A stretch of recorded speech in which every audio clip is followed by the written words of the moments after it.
Assalamualaikum warahmatullahi wabarakatuh. Perkenankan, saya Imam Brodin, salah satu dosen Universitas Nurul Huda yang berhome base di program studi pendidikan guru madrasah ibtidaiyah. Alhamdulillah, saya gabung dengan Universitas Nurul Huda mulai dari sekolah tinggi ilmu tarbiyah, kemudian berubah STKIP, dan sekarang berubah menjadi Universitas Nurul Huda. Dan alhamdulillah oleh yayasan dipercaya untuk menjadi ketua STKIP pada tahun 2019 dan sekarang menjadi rektor Universitas Nurul Huda.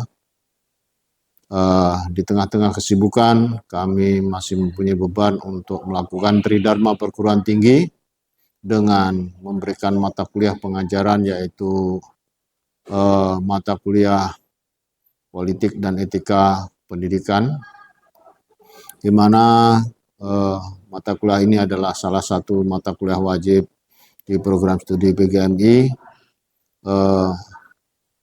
Tujuannya mata kuliah ini adalah memberikan pemahaman kepada mahasiswa untuk mengerti tentang berbagai macam ideologi, kebijakan-kebijakan pendidikan, dan arahnya adalah untuk juga mengerti tentang berbagai hal berkaitan dengan hubungan kondisi ideologi pendidikan politik yang ada di suatu wilayah, baik itu skala daerah, skala nasional, ataupun skala internasional, dan juga berbagai isu-isu yang ada dalam kaitannya dengan kebijakan di dunia pendidikan. Hal ini juga untuk menambah wawasan bagi peserta didik untuk memahami, mengerti, sekaligus mengkritisi berbagai kebijakan-kebijakan pendidikan yang ada.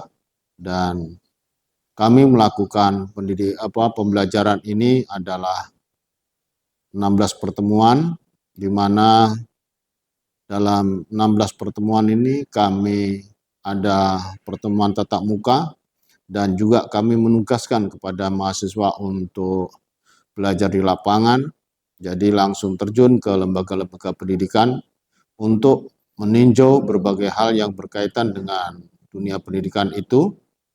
Dan juga kami memakai metode juga diskusi langsung dari hasil observasi di lapangan oleh mahasiswa itu, kami diskusikan bersama-sama dan kami mendampinginya.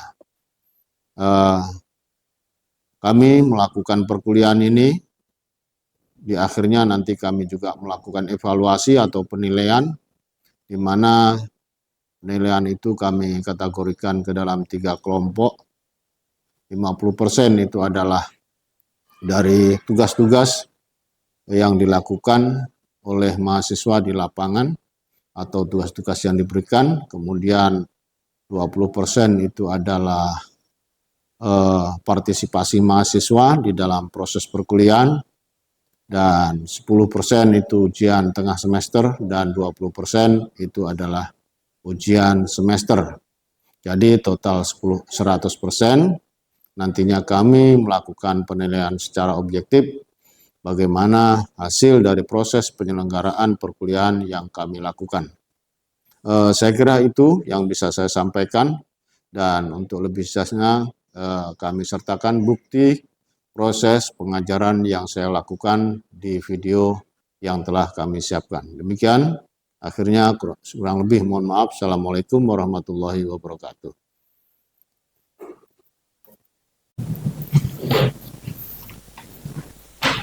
Assalamualaikum warahmatullahi wabarakatuh. Waalaikumsalam warahmatullahi wabarakatuh. Baiklah anak-anakku sekalian, pertemuan ini mari kita buka dengan membaca basmalah bersama-sama. Bismillahirrahmanirrahim. Jadi semoga pertemuan ini dari awal hingga akhir tidak ada sesuatu hal, dan semoga kita semuanya diberi pencerahan untuk mempelajari mata kuliah sebagaimana yang dibebankan kepada Bapak. Ini pertemuan yang kedua, yaitu mata kuliah politik dan etika pendidikan. Kemarin Bapak sudah jelaskan bahwa pertemuan kita rencanakan adalah 16 kali pertemuan, dan nanti dipotong dengan pertengahan semester kita ujian pertengahan dan ujian semester itu masuk ke situ. Nah, oleh karena itu Bapak ulangi sekali lagi proses sebagaimana yang ini kan pertemuan yang kedua. Jadi pertemuan pertama kemarin saya sudah jelaskan bahwa proses pembelajaran kita itu lebih kami tekankan kepada mahasiswa untuk mempelajari materi-materi yang sudah Bapak bagikan. Nah, kemarin untuk mereview materi yang kemarin kita sama-sama pelajari tentang politik dan etika pendidikan ini ada yang masih ingat kira-kira apa tujuan mempelajari politik dan etika pendidikan ini? Padahal Anda kan ini calon guru ya, karena Anda prodi guru madrasah ibtidaiyah. Ada yang masih ingat? Silahkan. Saya, Pak. Oh ya, silahkan. Jadi menurut saya sendiri itu pelajaran yang saya dapatkan itu seolah-olah kami jika sudah selesai dalam pembelajaran ini, sekolah ini, itu belum tentu menjadi guru, Pak. Akan tapi saya mungkin bercita-cita ingin menjadi ketua yayasan ataupun seorang kepala sekolah yang mana di situ terletak ada tata kelola ilmu-ilmu politik yang sangat penting yang kami akan pelajari. Karena itu kami ingin sekali dan memperdalam pembelajaran politik dan etika pendidikan ini, Bapak dosen. Terima kasih. Oh iya, terima kasih. Siapa namanya? Muhammad Zaki, Pak dosen. Ya, Muhammad Zaki. Dari mana asalnya? Saya dari Sukaraja, Bapak dosen. Ya, bagus, bagus. Terima Jadi kasih, Pak. buat yang lain, ada yang ingin menambahkan? Kami persilahkan kalau ada yang mau menambahkan. Ya, yang wanita sudah siap belum? Oh ya, silahkan. Oke, izin berpendapat. Ya. Saya mengambil mata kuliah ini supaya setelah Bapak dosen kemarin memberikan pemahaman terkait politik dan etika pendidikan, dan ternyata bahwa pendidikan itu didapat dari politik, dan dalam berpendidikan itu kita itu harus beretika. Supaya apa? Supaya kebijakan yang kita buat itu agar sesuai dengan kebutuhan yang di masa akan datang. Jadi seperti itu, Pak. Ya, terima kasih atas jawabannya. Siapa namanya? Imam Jauhari, Bapak. Imam Jauhari. Dari mana Imam Jauhari? Dari Desa Sukabumi. Oh, Sukabumi, Lampung ya? Iya, Pak. Oh ya. Jadi ya kurang lebihnya seperti itu tujuan kita mempelajari mata kuliah ini. Saya ulangi sedikit, ya seperti Bapak lah. Bapak juga menjadi dosen ini kan tidak juga sepenuhnya memberikan pengajaran, menjadi dosen, jadi guru, tidak. Tetapi ya karena memang berdasarkan struktural itu Bapak menjadi rektor, ya tentu banyak waktu yang tersita juga bukan untuk proses pembelajaran seperti ini. Nah ini sehingganya ternyata di dalam proses tugas Bapak itu ada beberapa hal yang menyangkut dengan kebijakan pendidikan ini. Karena yang namanya politik itu ada kaitannya dengan kebijakan. Sebagaimana yang Bapak uraikan di awal kemarin sebagai pendahuluan bahwa sesungguhnya seluruh lembaga pendidikan dan proses pendidikan yang dilaksanakan di dalam suatu daerah, suatu negara, itu semuanya tidak ada korelasinya dengan politik, kebijakan politik yang ada, pemerintahan yang ada pada saat itu. Nah ini yang harus digarisbawahi. Artinya sesungguhnya proses pendidikan yang dijalankan di dalam suatu wilayah, di dalam suatu negara, itu erat kaitannya hubungannya dengan sistem politik yang dianut oleh daerah, oleh negara itu. Nah ini anak-anakku, diingat.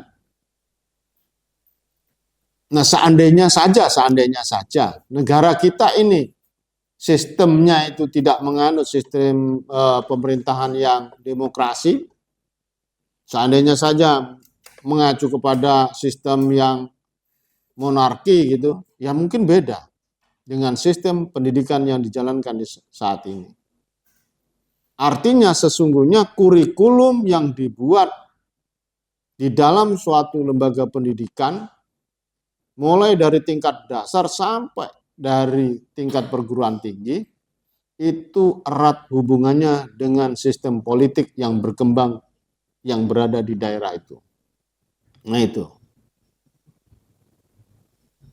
Nah, karena politik ini kaitannya dengan kebijakan, karena nanti pengambil kebijakan, yaitu itulah makanya setiap pribadi sangat bagus sekali walaupun calon guru itu setidak-tidaknya diberi keilmuan walaupun hanya berapa SKS ini, 2 SKS, agar nantinya ketika dia diberi kesempatan untuk menjadi pemegang polisi kebijakan, katakanlah dia distruktur menjadi kepala sekolah atau menjadi wakil kepala sekolah, menjadi ownernya lembaga pendidikan, ini setidaknya membantu dalam proses tugas yang dia emban itu.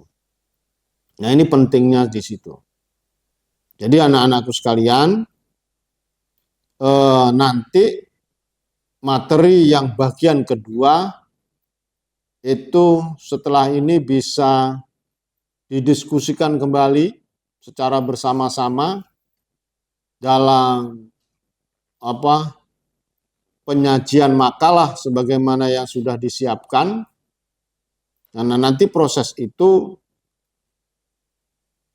Anda bisa videokan, diberikan kepada Bapak terkait dengan proses diskusi yang Anda jalankan.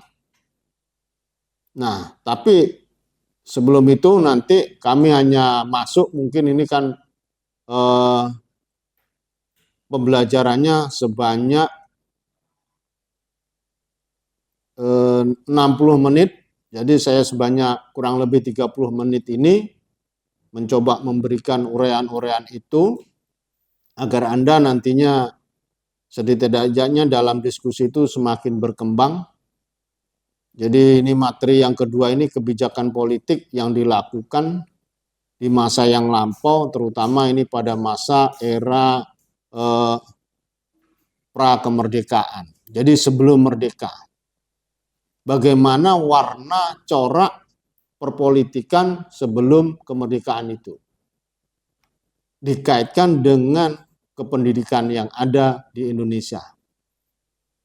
Jadi ternyata proses penyelenggaraan pendidikan sebelum kemerdekaan itu juga dilakukan. Bukan berarti yang ada dalam bayangan kita itu, Anda membayangkan, wah dulu masa penjajah, berarti sebelum 1945 itu lembaga pendidikan itu tidak ada. Bukan begitu. Jadi walaupun dijajah, penjajah itu ada aturannya juga. Jadi kolonialisme itu ada aturannya. Bukan kemudian dia juga bebas tidak memberikan pendidikan, tidak. Harus juga ikut menyelenggarakan proses pendidikan. Dia ikut ke peraturan dunia. Jadi ketetapan dunia ya seperti itu. Artinya tetap memberikan kebebasan walaupun tidak sepenuhnya. Pada masa itu masih ada juga sekolah rakyat itu. Tetapi yang lebih kelihatan dia juga membatasi proses pendidikan itu. Pendidikan hanya bisa diakses oleh kelompok-kelompok tertentu. Terutama orang-orang yang seperti apa? Ya orang-orang yang berduit. Dari kelas-kelas borjuis pada waktu itu namanya itu.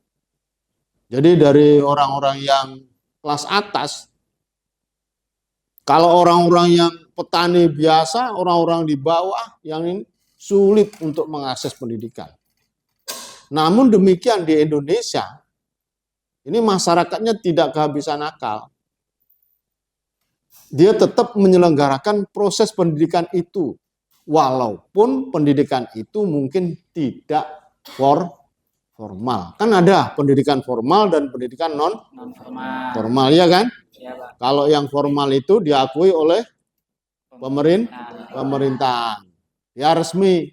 Suatu contoh ya, kalau di sekarang ini era ini adanya PAUD, TK, SD, SMP, MTS, Madrasah Aliyah, SMA, SMK, perguruan tinggi itu yang formal. Jadi ini. Tapi ada lembaga pendidikan yang sifatnya dibiayai dan diselenggarakan oleh masyarakat. Dia tidak mengacu pada sistem kurikulum tertentu dari pemerintah manapun, tapi dia tetap menjalankan proses pendidikan itu. Artinya ada guru, ada murid, ada proses pembelajaran. Nah, kira-kira lembaga apa yang menyelenggarakan itu kalau sebelum kemerdekaan ini? Ada yang tahu? Apa? Coba, silakan. Gimana menurut Anda lembaga pondok pesantren? Menurut saya lembaga yang walaupun diselenggarakan di masyarakat yang tidak tergolong non formal itu pesantren, karena di situ berjalannya proses pembelajaran yang juga ada seorang ustadz, seorang guru, dan juga ada muridnya, dan ada proses pembelajaran. Iya. Nah, lembaga pondok pesantren. Lembaga pondok pesantren itu adalah suatu lembaga, dikatakan pondok pesantren itu memang harus ada beberapa syaratnya. Yang pertama itu harus mempunyai yang namanya kiai atau ustadz, atau bahasanya itu di masing-masing daerah berbeda-beda. Kalau yang di daerah Padang namanya apa? Buya, Hamka, contohnya itu kan namanya Buya. Buya itu kalau di Jawa Timur, Jawa Tengah itu disebut dengan Kiai. Itu panggilannya Kiai. Tapi kalau di Aceh beda lagi. Di Aceh dipanggil dengan Tengku. Nah, tahu kan? Kalau Zaki tahu Tengku. Karena kopiahnya mirip orang Aceh. Pakai Tengku kayak Tengku Umar maksudnya. Ya, kayak Tengku Umar. Tengku Umar beda. Di Aceh itu ada Tengku, ada Teku. Kalau Teku itu gelar kerajaan bahwa dia dari golongan ningrat. Kalau Tengku itu ulama. Nah, ini ulama. Itu jadi harus ada kiai, harus ada buya, harus ada ini. Kemudian ada santrinya, ada orangnya, ada muridnya, ada tolibat. Jadi ada tolibat, ini harus ada. Kemudian ada kitabnya, bukunya. Enggak harus kitab kuning, enggak harus. Tapi ada kitab. Kalau di dunia pesantren terkenal dengan sebutan kitab kuning. Karena memang dicetak dengan kertas kuning gitu. Kalau kertasnya merah, ya kitab kuning juga. Kalau kertasnya putih. Nah, kemudian ada tempatnya. Dulu secara sederhana proses pembelajaran ala pondok pesantren itu namanya beda-beda juga pondok pesantren itu. Kalau di Padang itu terkenal dengan nama sebutan surau atau daya. Di Aceh itu daya, biasanya daya. Tapi kalau di Jawa itu terkenal dengan lembaga pondok pesantren. Tapi bukan pondok orang Komering. Kalau suku Komering sini pondok itu macam-macam. Ini pondok gubuk itu. Ya. Kalau di Martapura itu pondok bambu itu tempat rumah makan. Pondok lain itu. Jadi itu harus ada tempatnya. Tempatnya yang sesederhana surau, musola, langgar. atau masjid, biasanya itu tempatnya yang jadi sentranya itu. Ada juga yang sudah berkembang itu ya memang punya sendiri. Nah, biasanya kalau sistem pondok pesantren ini dia mengadopsi seolah-olah dari proses pembelajaran di India. Jadi ada kasta di India itu memang santri itu, cantrik itu namanya itu belajar itu dia nginap. Jadi boarding school. Nginap. Dia berdiam diri di sekitar rumah kiai. Itu juga dulu pada masa Islam awal-awal, pada masa Rasulullah, seperti itu ada. Jadi sahabat yang sudah meluas itu, yang radiusnya jauh dari rumah Rasulullah, dari daerah yang jauh, dia berdiam diri di masjid, di dekat tempat tinggal Rasulullah. Nah, dia membuat namanya ini ya sohifah, dia seolah-olah kamar lah, tapi itu di sekitar masjid itu. Nah ini, dia biasanya kalau dulu santri itu membuat sendiri, membuat tempat sendiri, bukan dibangunkan oleh kiainya. Karena dia mempunyai minat untuk belajar. Nah ini khususnya kalau pondok pesantren yang orientasinya memang dia keagamaan murni. Ini lembaga pendidikan yang sangat tenar kemerdekaan. Sudah ada itu jauh sebelum Indonesia merdeka. Jadi itu pondok pesantren itu lembaga pendidikan tertua yang ada di Indonesia jauh sebelum Indonesia merdeka. Nah itu. Dia asli sebetulnya, asli prosesnya itu asli memang produk anak dalam negeri Indonesia. Nah ini. Jadi kalau diistilahkan dalam bahasa itu dia lahir dari bumi pertiwi ini memang lembaga pendidikan pondok pesantren. Jadi indogeniusnya, gennya itu memang dari Indonesia. Nah ini. Jadi jauh sebelum itu mulai tahun 18 itu sudah ada lembaga pondok pesantren. Termasuk kalau Anda dengar wali-wali Songo itu wali-wali itu bukan hanya sekedar mengembangkan kemudian ini.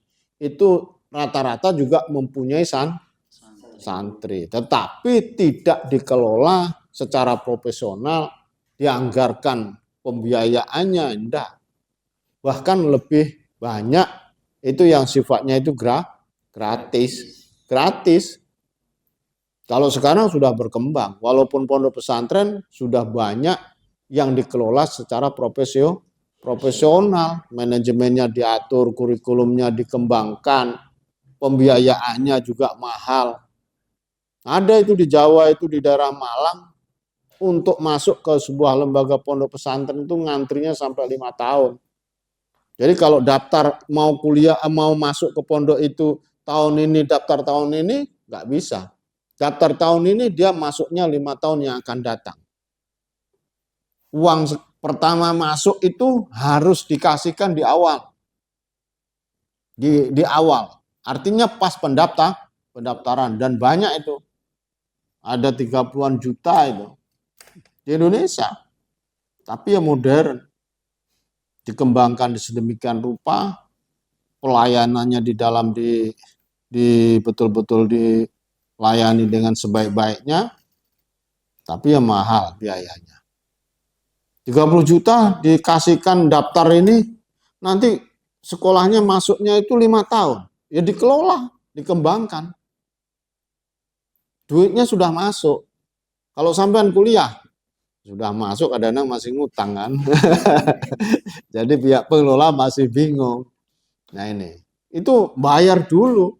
Nah ini. Jadi itu. Jadi anak-anak sekalian, saya kira untuk pertemuan yang kedua ini Bapak cukupkan sekian. Jadi sebagai ilustrasi Anda sebetulnya proses pendidikan yang dijalankan di Indonesia sebelum merdeka pun itu sudah ada. sudah ada dan sudah dijalankan.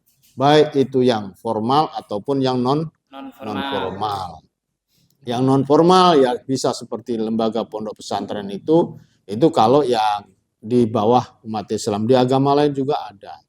Nah, yang formal ya ada seperti sekolah rakyat itu, tapi sangat terbatas. Sangat terbatas, yang bisa mengakses juga terbatas, dan juga ada sekolah-sekolah yang diselenggarakan oleh penjajah juga.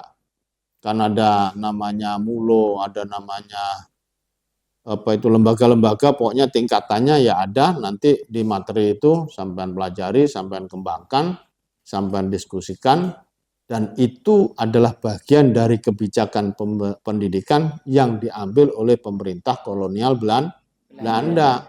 Untuk siapa? Untuk rakyat Indonesia.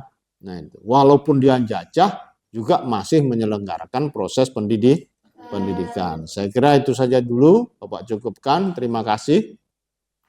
Saya tutup. Mari kita tutup sama-sama dengan membaca hamdalah. Alhamdulillah. Demikian. Assalamualaikum warahmatullahi wabarakatuh. Waalaikumsalam warahmatullahi wabarakatuh.